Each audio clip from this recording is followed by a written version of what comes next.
पुत्र? माँ ने मेरा नाम देवव्रत रखा है। धनुर्विद्या किससे सीखी है? ऋषि भार्गव से पिता महाराज। आप क्या समझे थे आर्यपुत्र कि मेरी ममता पुत्र प्रेम में अंधी होकर इसे युवराज कह गई? मुझे भरतवंशियों की इस परंपरा का ज्ञान है कि वो जन्म में नहीं कर्म में विश्वास करते हैं, कि वो जन्म भोगी नहीं कर्म योगी होते हैं। मेरे और तुम्हारे पुत्र को योग्य तो होना ही चाहिए प्रिय।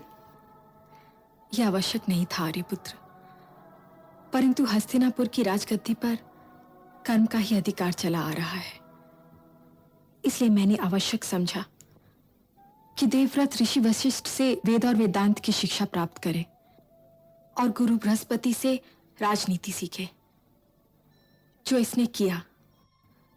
और जब ऋषि भार्गव ने यह कह दिया कि अब त्रिलोक में इस बालक के वाणों का सामना कोई नहीं कर सकता, तो मैंने सोचा कि अब समय आ गया है कि हस्तिनापुर को उसका युवराज लौटा दिया जाए।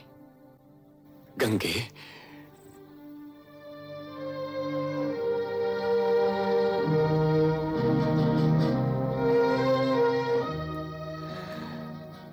हस्तिनापुरी से पाकर धन्य हो गया।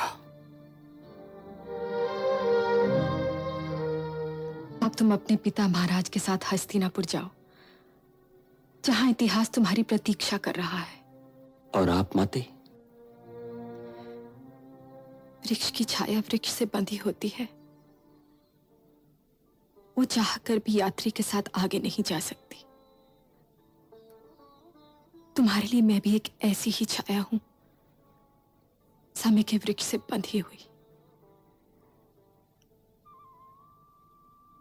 अब तुम अपने पिता महाराज के साथ जाओ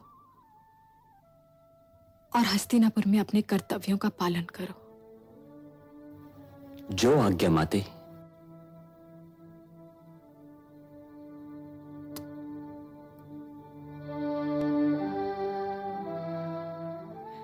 अच्छा आर्यपुत्र, चलती हूं।